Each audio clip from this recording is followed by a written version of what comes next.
Good afternoon, and thank you for joining us on our final episode of Remote Newswave for this semester. It's been an amazing journey learning how to operate remotely during the pandemic, and we'd like to thank viewers like you for giving us the support we needed. As always, I'm Devin Karp, and today is Friday, November 20th, 2020. Here are today's top stories. For the second semester, Trinity University will hold another virtual graduation ceremony this December. The announcement that this December's graduation ceremony will be held online was made this past week in an email to all graduating students. According to the Trinitonian, the Commencement and Convocation Committee made an official recommendation to University President Danny Anderson last week to hold the December commencement virtually. Tess Cootie-Anders, Vice President for Strategic Communications and Marketing for the university, says we have to fundamentally focus on health and safety. Similar to last May's graduation, the virtual conferral of degrees will consist of short, pre-recorded speeches followed by a virtual parade of the graduating students where each student will have a few seconds to be recognized. Dwayne Coltharp, co-chair of the Commencement and Convocation Committee, says that while we would like to hold the commencement in person, this was a pretty good substitute. The historic NASA SpaceX launch was moved to last Sunday evening in light of weather conditions in Florida. Here's CNN with more on this historic event. Ignition, liftoff of the Falcon 9 and Crew Dragon. Go NASA, go SpaceX. This launch marked the dawn of a new era of U.S. spaceflight. Now, more than 5 months after that historic test mission, 4 astronauts will take the next step. For the crew, we're ready. They're headed to the International Space Station for a 6-month stay. It's the first fully operational mission for the Crew Dragon spacecraft. There's a lot of firsts on this flight, a lot of amazing discoveries that are going to happen by these 4 amazing astronauts over the next 6 months. Just like in May, when astronauts lifted off from U.S. soil for the first time in 9 years, NASA isn't running the whole show. It partnered with Elon Musk's SpaceX, the private company that designed, built, and operates the Crew Dragon. It's been 18 years working towards this goal, so it's hard to believe that it's happened. This time, NASA astronauts Victor Glover, Michael Hopkins, Shannon Walker, and Japan's Soichi Noguchi will be on board. The diverse foursome has been training together for months. Glover will be the first black astronaut to join a long-duration crew on the space station. What does it mean to you to be a black man and an astronaut at this moment in our country's history? You know, I'm not immune to the things going on in the world right now, from the physical insecurity that many people are feeling to the economic insecurity. And I will say this, the overriding feeling that I have is that I want to go up there and do my job well. The crew named their spacecraft Resilience in recognition of 2020's challenges. I think all of us can agree that 2020 has certainly been a challenging year. Global pandemic, economic hardships, civil unrest, isolation. To stay safe, astronauts have been in strict quarantine together, and NASA is begging tourists not to crowd Florida's beaches to watch the liftoff. After all, there will be more launches. NASA's plan is for more trips to the ISS, carrying new astronauts and perhaps one day private citizens. This is a very exciting time for NASA, and these are, again, historic firsts. And look at them go. Rachel Crane, CNN, Kennedy Space Center, Florida. After the announcement of Dean David Tuttle's retirement, Trinity University has organized a search committee for the next Dean of Students and Associate Vice President of Student Life. Co-chaired by Vice President of Student Life Cheryl Tynes, Chaplain Alex Cerna-Wallander, and Vice President for Academic Affairs Michael Soto, the committee is aiming to present their recommendations in March and conduct interviews with finalists from mid to late February. To ensure the representation of students, 3 student leaders have been included in the committee. As of November 4th, the university has published job descriptions and listing for the 2 positions. Run-Yu Lee recently caught up with Gina Pham, the program associate for Trinity Center for International Engagement, to see what the center has been doing during the pandemic. Take a look. This week is International Education Week, so we're checking with Trinity Center of International Engagement to hear updates on their programming. Gina Pham is a program associate with the Center of International Engagement. We'll share more about CIE updates. Hi, and happy International Education Week, everyone. So, throughout this pandemic, our Center for International Engagement has continued to work on innovative new ways to keep internationalizing our campus, even though we can't travel as easily as before. So, some of the cool new things we had going on this semester included cultural exchange with students in Mexico and Japan over Zoom, new courses in the works for our international studies major, new options being explored for study abroad, and new programs to better support our international students, and a whole lot more. We also took this time to take a step back and really reflect on the values that guide our work. And from there, we created our first ever Environmental Sustainability Action Plan, and we now have a call out for nominations for anyone who wants to join us in creating our Diversity, Equity, and Inclusion Action Plan. This action plan would guide our work and improve our programming. And in the spirit of equity, any students joining us in these efforts will receive a $100 stipend. So we have a lot underway, and all of this information and other updates on our programming can be found in our first ever CIE newsletter, which we will be releasing annually. And this will go out this week to all of our email listservs. We hope you'll check it out and find out more about our programming and see which ones you want to get involved in. If you're not already on our email list and want to receive a copy of the newsletter, please email cie@trinity.edu and request a copy. Finally, from everyone at the Center for International Engagement, good luck with finals, and we wish everyone a very healthy and happy holiday season. This is Newswave. Martin Lee reports. Trinity is now approaching its third semester affected by COVID-19 pandemic. However, little change has been made in outside circumstances compared to the fall semester this year. During registration, many students noticed more classes being offered both in person and online. The coronavirus pandemic has remained unrelenting, and more students attempting to attend classes on campus has made the upcoming semester much more difficult. Professors are attempting to better adapt to teaching during the pandemic, while students continue to adapt to pandemic learning. Dr. Kelly Lyons, a professor of biology at Trinity, stated everything's got to be on a case-by-case basis. There's no blanket policy that works. Everybody's got something new going on, and everybody deserves sympathy. This semester, I've taken out content, relaxed deadlines, and I've been super gentler, but I also don't want them to leave with less of an education than people before them, because that's not fair to them. While there are still many questions regarding the spring semester, students and professors are attempting to stay flexible and have the best semester possible. Colorado now has a new curfew. The Home by 10 order was put into effect on Sunday, November 8th. Leaving many small businesses worried about how this will affect them. Back when bars closed at 2 a.m., this used to be the perfect spot to grab a late-night drink or snack. We're a service industry bar, so all of the restaurants around town, when they close, their bartenders, their cooks, their servers, they all come to us to have a bite to eat and a drink to unwind after work. So our busiest time, 7 days a week, was 10 p.m. to 2 a.m. The Milwaukee Street Tavern is missing out on those customers during their busiest time. For the past 2 months, they've been open until 11 o'clock, serving food after alcohol sales stopped at 10. But now they will have to shut their doors an hour earlier. The extra hour does hurt us. We're on a very dangerous path. Denver Mayor Michael Hancock announced another effort in an attempt to avoid a stay-at-home order. Instead, a Home by 10 order goes into effect on Sunday. Businesses can't help but worry about the future if cases continue to go up. We were worried that there might be a full shutdown again and we would only be able to do carry out. I mean, I guess best case scenario for today was that it's just a mandatory 10 p.m. curfew, but still that's going to hurt us. Do you need a bag? It's not just bars and restaurants. All liquor sales stop at 10 o'clock. We have about 600 different varieties of beers. At Hugo's Colorado Beer and Spirits, the owner expects he will feel that change the most on Friday and Saturday nights. It's going to affect Friday and Saturday night.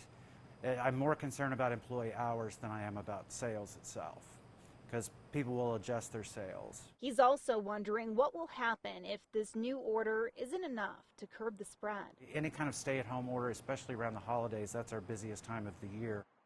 Coming up, we have an update on the number of coronavirus cases in San Antonio. And in case you missed another look with our exclusive interview with Mayor Ron Nirenberg, don't go anywhere.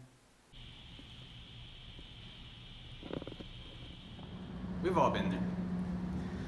Seeing people not follow the rules, watching some wayward citizen breaking the law. Well, not the law, but basically the law. Today, I'm going to show you how to be a COVID superhero. Okay, sound a little weird, but anyways, here are some things that you should watch out for.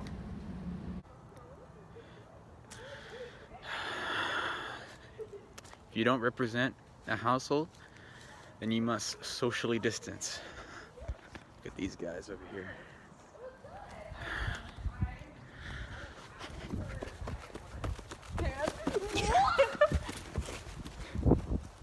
Caught you.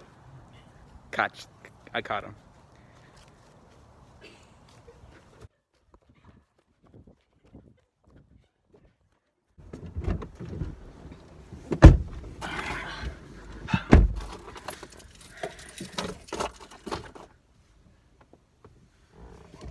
When you're indoors, you must always wear a mask.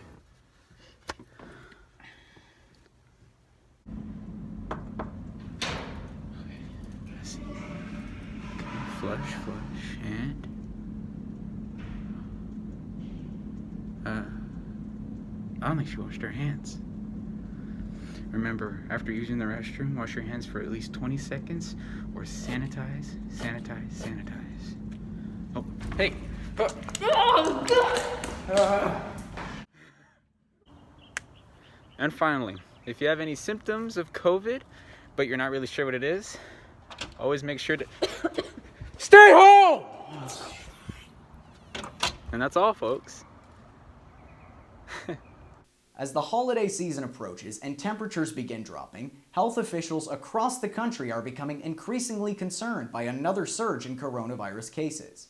This past Saturday in San Antonio, there were 389 new confirmed cases, bringing the total case count in the city to 69,793. And there have been a total of 1,294 coronavirus deaths in San Antonio. Hospitals in the city have 12% of staffed beds available and 65% of ventilators available. It is crucial that everyone continues to wear masks in public, wash their hands diligently, and socially distance to ensure we make it through the winter as the prospect of a vaccine looms at the start of next year. This semester, our very own Danny Weng was able to catch up with Mayor Ron Nirenberg about COVID-19 in San Antonio. In case you missed this exclusive interview, here's another look. Hello everyone, welcome to this very special interview on Newswave, Trinity University student news broadcast on campus station Tiger TV. My name is Danny Wynn, class of 2024, and here with me is the current San Antonio mayor and Trinity alum, class of 1999, Mayor Ron Nirenberg. Mr. Mayor, thank you for being here. Great to be with you, Danny. Mr. Mayor, so my first question to you is, how's the city right now in terms of its progress combating COVID-19? The city's doing well overall. Obviously, any life lost in this is tragic and unnecessary. And we've mourned over 1,000 of our loved ones since this began. We've had some challenges, clearly, the entire state of Texas, obviously with things opening up, in my view, and many others, too fast, too quickly, and too soon. We've had our challenges, and we saw a very deadly July and August as a result. But we have been in San Antonio consistently putting our public health professionals out front, making sure their guidance was clear and consistent and available to the public, and our communities responded. So we're back in control of this virus. We're not where we want to be yet, but we're getting there, and that will only allow us to see, some life return to normal. Not just on the health level, but on the financial level. Like, as you know, Mr. Mayor, like the United States, many countries around the world are actually entering a financial recession right now. So I know you guys have been, there's the Prop B that's coming up for voting this November. So how has COVID-19 affected the city financially on the local level? Well, it's been devastating, and it's hard to overstate the impacts to the economy that we've seen across the country, globally as well, but certainly across the country, simply because COVID has revealed what many people have known for a while, which is that we have extreme vulnerabilities in our economy, particularly among disadvantaged lower income residents, communities of color, we've seen them most impacted by the economy. The broader toll economically has been very difficult here in San Antonio because a lot of the industries that are part of the bedrock of this community for a long time have been very hard hit, particular visitor and hospitality industries. So we've seen severe economic impacts. I will say that San Antonio, though, has shown itself able to collaborate, to exemplify teamwork through crisis. And we've been able to do that from the very start of this pandemic. So we're in position to recover economically, but also do that in a way that brings us back stronger and more resilient than before. And that's where our focus is. But it's hard to overstate the impacts of the economy, the economic crisis, but we will get through it. And as you know, Mr. Mayor, the flu season is currently underway, and there's a lot of worrying and fears regarding a possible twindemic occurring with both COVID-19 and the flu, creating a lot of potential negative consequences to the city, country, the world. So what do the people of San Antonio really need to continue to do in order to ensure that we return to as much of normalcy as we really want to? We've really got to do our part with regard to the public health guidance, which amounts to minor inconveniences when you're talking about health and safety and saving lives. The primary one, of course, is wearing face masks. The truth of the matter is this virus transmits in one way. It goes from someone's nose or mouth to another person's nose or mouth. And it goes through the droplets that can become airborne if you sneeze. So the primary way we can ensure we can get back to some normalcy is just to simply wear a face mask when you're out and about, especially, and especially if you're within close quarters with somebody who's not a member of your household. Just wear a fabric covering that can stop those droplets from transmitting somewhere else. The other thing we can do is get a flu shot. As you mentioned, flu season is upon us. We want to make sure it's not exacerbated by COVID and vice versa. We do know that there are health effects that are unknown with regard to COVID-19, long-term health effects, and those may be exacerbated by contracting the flu to the point where it may become deadlier. But even without that, we know that the flu on an annual basis taxes our hospital and medical system. We see a lot of people end up in the hospital just for the regular flu. With COVID happening and taxing our hospital systems at the same time, we don't want to double that effect. So everybody's got to protect themselves from both. Get a flu shot, comply with the best guidance from the public health professionals with regard to COVID. My last question to you, transitioning from that, is what do you want to say to not only the Trinity community, your alma mater, but also the city of San Antonio currently watching? Something I've been saying from the start of this pandemic that sometimes gets difficult to remember, which is especially true now that we're in the middle of one of the most divisive political seasons of our lifetimes, and that is the sun also rises. We have been through some very dark times in our community and across our country and even our world over the last many months, perhaps years, but the sun also rises. There are better days ahead, and in my view, that begins with casting a ballot on November 3rd. The top of the ballot all the way down to the very end, where you can find these propositions to invest in our youngest people and in our displaced workers and our transportation system. This whole ballot from start to finish is enormously important for the future of our city, the future of our economy and our community. And please go cast a ballot, vote, because that will help us get to the other side of what has been a most difficult period of time for our community. Well said, well said. Well, that is all the time that we have for today. Thank you to Mayor Ron Nirenberg for being here. To the Trinity community and beyond, stay safe and stay healthy. This is Danny Nguyen, Newswave 14 reporting. Go Tigers. Thanks, Danny.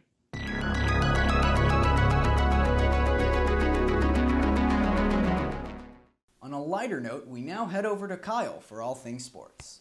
Kyle?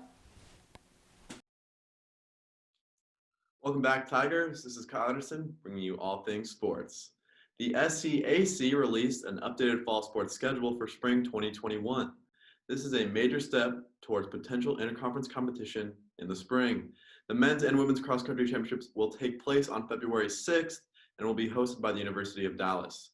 Men's and women's soccer plan to play a conference-only schedule starting in late February and then finish the regular season in early April. The volleyball schedule has yet to be released, but they will also compete in a conference-only schedule. Although these schedules are updated, nothing is set in stone. Over the weekend, Trinity Sports held inter-squad scrimmages for volleyball, baseball, and men's basketball. With the cancellation of the fall season, last weekend was the first type of competition athletes on campus have participated in since last spring. All three sports planned the scrimmage in accordance with university COVID guidelines, including the use of face masks and social distancing on the bench. Coaches and players used the scrimmages as a way to smooth out the rosters before winter break.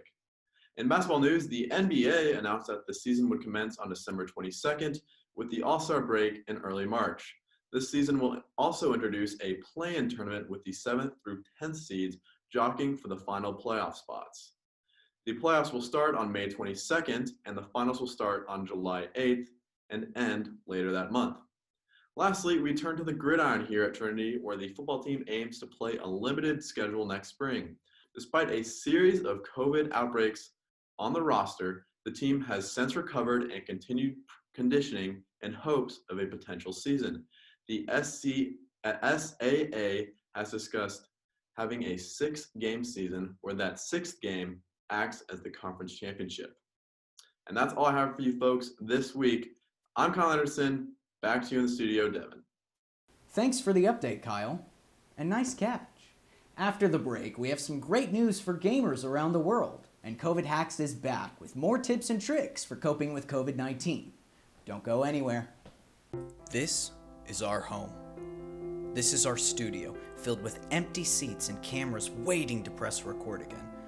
With remote classes and the COVID-19 pandemic, it's hard not to feel like we've lost a community on campus. When we're not on campus, it's hard to feel home. But home isn't just a place, it's a feeling. And here at Tiger TV, we're bringing that feeling to you. Because while our studio is waiting for us, we haven't stopped bringing you the shows you need. Get involved with some of our diverse programming like Newswave, Studio 21, and The Not So Late Show. Tune in to our YouTube and Vimeo channels if you miss some of the quality campus television programming we make. Just because we're remote, that doesn't mean we're not still together. Because here, home is more than just a place. Home is Tiger TV. Gamers around the world have been waiting. And now, the fateful day has finally arrived. On Thursday, November 12th, Sony released the PlayStation 5 into stores. Here's CNN with more.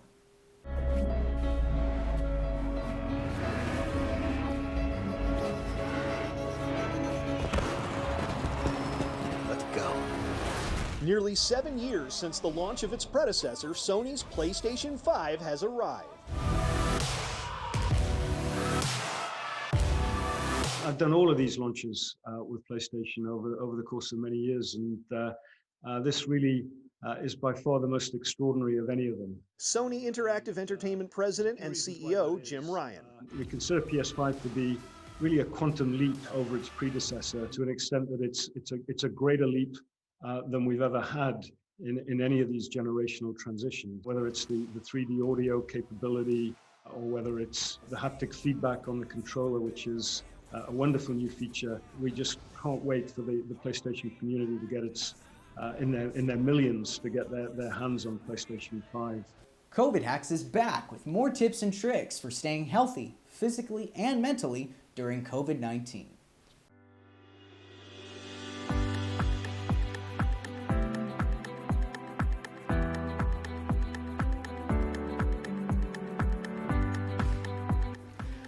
Hi everyone, Allison here to deliver you more life hacks during the COVID-19 pandemic, where this week we will be introducing 5 tips for staying healthy both physically and mentally.